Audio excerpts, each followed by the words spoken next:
जय राम जय राम जय जय राम सिया राम जय जय सिया राम।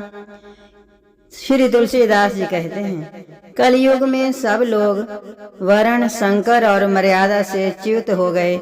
वे पाप करते हैं और उनके दुख भय रोग शोक और वियोग पाते हैं। वेद सम्मत तथा वैराग्य और ज्ञान से युक्त जो हरि भक्ति का मार्ग है, मोहवश मनुष्य उस पर नहीं चलते और अनेकों नए नए पंथों की कल्पना करते हैं। सन्यासी बहुत धन लगाकर घर सजाते हैं, उनमें वैराग्य नहीं रहा, उसे विषयों ने हर लिया। तपस्वी धनवान हो गए और गृहस्थ दरिद्र। हे तात, कलयुग की लीला कुछ कही नहीं जाती। कुलवती और सती को पुरुष घर से निकाल देते हैं और अच्छी चाल को छोड़कर घर में दासी को ला रखते हैं। पुत्र अपने माता पिता को तभी तक मानते हैं जब तक स्त्री का मुंह नहीं दिखाई पड़ा। जब से ससुराल प्यारी लगने लगी, तब से कुटुंब भी शत्रु रूप हो गए। राजा लोग पाप परायण हो गए, उनमें धर्म नहीं रहा। वे प्रजा को नित्य ही दंड देकर उसकी विडंबना किया करते हैं। धनी लोग मलिन होने पर भी कुलीन माने जाते हैं। द्विज का चिन्ह जनेऊ मात्र रह गया और नंगे बदन रहना तपस्वी का। जो वेदों और पुराणों को नहीं मानते, कलयुग में वे ही हरिभक्त और सच्चे संत कहलाते हैं। कवियों के तो झुंड हो गए, पर दुनिया में उदार कवियों का आश्रयदाता सुनाई नहीं पड़ता। गुण में दोष लगाने वाले बहुत हैं, पर गुणी कोई भी नहीं है। कलयुग में बार बार अकाल पड़ते हैं, अन्न के बिना सब लोग दुखी होकर मरते हैं। हे पक्षीराज गरुड़ जी सुनिए। कलयुग में कपट हठ दंभ द्वेष पाखंड मान मोह और काम और मद ब्रह्मांड भर में व्याप्त हो गए। मनुष्य जप तप यज्ञ व्रत दान आदि धर्म तामसी भाव से करने लगे। देवता पृथ्वी पर जल नहीं बरसाते और बोया हुआ अन्न उगता नहीं। स्त्रियों के बाल ही भूषण हैं, उनके शरीर पर कोई आभूषण नहीं रह गया और उनको भूख बहुत लगती है, अर्थात वे सदा अतृप्त रहती हैं। वे धनहीन और बहुत प्रकार की ममता होने के कारण दुखी रहती हैं। वे मूर्ख सुख चाहती हैं, पर धर्म में उनका प्रेम नहीं है। बुद्धि थोड़ी है और कठोर है, उनमें कोमलता नहीं है। मनुष्य रोगों से पीड़ित हैं, भोग सुख कहीं नहीं है। बिना ही कारण अभिमान और विरोध करते हैं। 10-5 वर्ष का थोड़ा सा जीवन है, परंतु घमंड ऐसा मानो कल्पांत होने पर भी उनका नाश नहीं होगा। कलिकाल ने मनुष्य को बेहाल कर डाला। कोई बहन बेटी का भी विचार नहीं करता। लोगों में ना संतोष है, ना विवेक है और ना शीतलता है। जाति कुजाति सभी लोग भीख मांगने वाले हो गए। ईर्ष्या कड़वे वचन और लालच भरपूर हो रहे हैं। समता चली गई। सब लोग वियोग और विशेष शोक से भरे पड़े हैं। वर्णाश्रम धर्म के आचरण नष्ट हो गए। इंद्रियों का दमन दान दया और समझदारी किसी में नहीं रही। मूर्खता और दूसरों को ठगना ये बहुत अधिक बढ़ गया। स्त्री पुरुष सभी शरीर के ही पालन पोषण में लगे रहते हैं। जो पराई निंदा करने वाले हैं, जगत में वे ही फैले हैं। हे सर्पों के शत्रु गरुड़ जी सुनिए।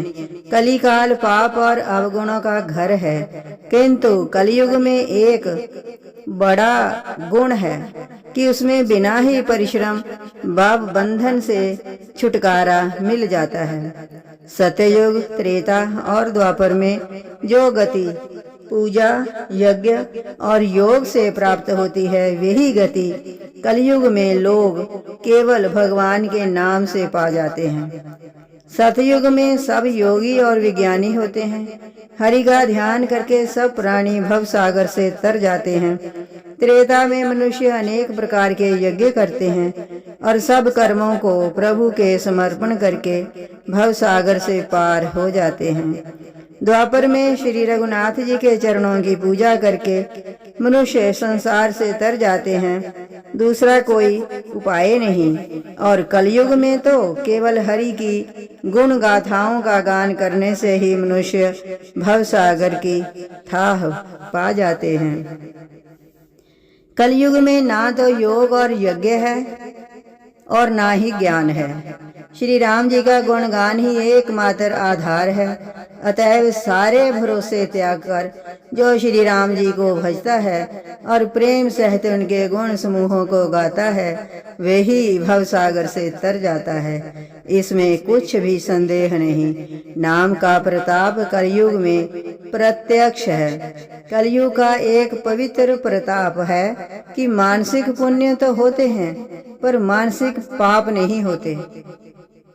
यदि मनुष्य विश्वास करे तो कलयुग के समान दूसरा युग नहीं है, क्योंकि इस युग में श्री राम जी के निर्मल गुण समूहों को गा गा कर मनुष्य बिना ही परिश्रम संसार रूपी समुद्र से तर जाता है। धर्म के 4 चरण सत्य, दया, तप और दान प्रसिद्ध हैं, जिनमें कलयुग में एक दान रूपी चरण ही प्रधान है। जिस किसी प्रकार से भी दिए जाने पर दान कल्याण ही करता है। श्री राम जी की माया से प्रेरित होकर सबके हृदयों में सभी युगों के धर्म नित्य होते रहते हैं। शुद्ध सत्वगुण, समता, विज्ञान और मन का प्रसन्न होना, इसे सतयुग का प्रभाव जाने।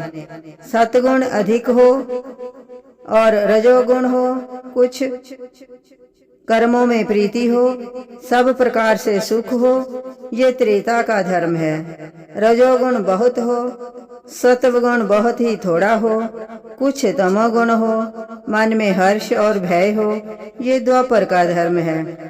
तमोगुण बहुत हो, रजोगुण थोड़ा हो, चारों ओर वैर विरोध हो, ये कलयुग का प्रभाव है। पंडित लोग युगों के धर्म को मन में जान पहचान कर अधर्म छोड़कर धर्म में प्रीति करते हैं। जिसका श्री रघुनाथ जी के चरणों में अत्यंत प्रेम है, उसको काल धर्म नहीं व्यापते। हे पक्षीराज, नट का किया हुआ कपट चरित्र देखने वालों के लिए बड़ा विकट होता है, पर नट के सेवक को उसकी माया नहीं व्यापती। श्री हरि की माया के द्वारा रचे हुए दोष और गुण श्री हरि के भजन बिना नहीं जाते। मन में ऐसा विचार कर सब कामनाओं को छोड़कर निष्काम भाव से श्री राम जी का भजन करना चाहिए। हे पक्षीराज, उस कली काल में मैं बहुत वर्षों तक अयोध्या में रहा। एक बार वहां अकाल पड़ा, तब मैं विपत्ति का मारा विदेश चला गया। हे सर्पों के शत्रु गरुड़ जी, सुनिए। मैं दीन, मलिन, दरिद्र और दुखी होकर उज्जैन गया। कुछ काल बीतने पर कुछ संपत्ति पाकर फिर मैं वहीं भगवान शंकर की आराधना करने लगा। एक ब्राह्मण वेद विधि से सदा शिव जी की पूजा करते। उन्हें कोई दूसरा काम ना था। वे परम साधु और परमार्थ के ज्ञाता थे, शंभु के उपासक थे, पर श्री हरि की निंदा करने वाले ना थे। मैं कपट पूर्वक उनकी सेवा करता। ब्राह्मण बड़े ही दयालु और नीति के घर थे। हे स्वामी, बाहर से नम्र देखकर ब्राह्मण मुझे पुत्र की भांति मानकर पढ़ाते थे। उन ब्राह्मण श्रेष्ठ ने मुझको शिवजी का मंत्र दिया और अनेकों प्रकार के शुभ उपदेश किए। मैं शिवजी के मंदिर में जाकर मंत्र जपता। मेरे हृदय में दंभ और अहंकार बढ़ गया। मैं दुष्ट, नीच जाति और पापमयी, मलिन बुद्धि वाला, मोहवश श्री हरि के भक्तों और द्विजों को देखते ही जल उठता और विष्णु भगवान से द्रोह करता था। गुरुजी मेरे आचरण देखकर दुखित थे। वे मुझे नित्य ही भली भांति समझाते, पर मैं कुछ भी ना समझता। उल्टे मुझे अत्यंत क्रोध उत्पन्न होता। दंभी को कभी नीति अच्छी नहीं लगती है ना। एक बार गुरुजी ने मुझे बुला लिया और बहुत प्रकार से परमार्थ नीति की शिक्षा दी कि हे पुत्र, शिव जी की सेवा का फल यही है कि श्री राम जी के चरणों में प्रगाढ़ भक्ति हो। हे तात, शिव जी और ब्रह्मा जी भी श्री राम जी को भजते हैं, फिर नीच मनुष्य की तो बात ही कितनी है। ब्रह्मा जी और शिव जी जिनके चरणों के प्रेमी हैं, अरे अभागे, उनसे द्रोह करके तू सुख चाहता है। गुरुजी ने शिवजी को हरि का सेवक कहा। ये सुनकर हे पक्षीराज, मेरा हृदय जल उठा। नीच जाति का मैं विद्या पाकर ऐसा हो गया जैसे दूध पिलाने से सांप। अभिमानी, कुटिल, दुर्भाग्य और कुजाति, मैं दिन रात गुरुजी से द्रोह करता। गुरुजी अत्यंत दयालु थे, उनको थोड़ा सा भी क्रोध नहीं आता। मेरे द्रोह करने पर भी वे बार बार मुझे उत्तम ज्ञान की ही शिक्षा देते थे। नीच मनुष्य जिससे बड़ाई पाता है, वे सबसे पहले उसी को मारकर उसी का नाश करता है। हे भाई सुनिए, आग से उत्पन्न हुआ धुआं मेघ की पदवी पाकर उसी अग्नि को बुझा देता है। धूल रास्ते में निरादर से पड़ी रहती है और सदा सब राह चलने वालों के लातों की मार सहती है, पर जब पवन उसे उड़ाता है, ऊंचा उठाता है, तो सबसे पहले वह उसी पवन को भर देती है और फिर राजाओं के नेत्रों और किरीटों पर पड़ती है। हे पक्षीराज गरुड़ जी सुनिए, ऐसी बात समझकर बुद्धिमान लोग अधम नीच का संग नहीं करते।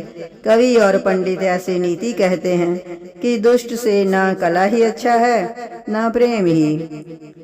हे गोसाई, उससे तो सदा उदासीन ही रहना चाहिए।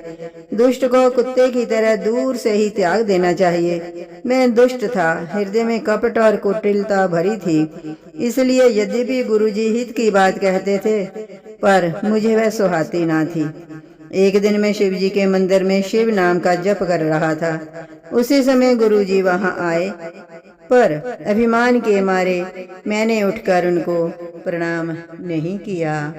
जय राम जय राम, जय जय राम, सिया राम जय जय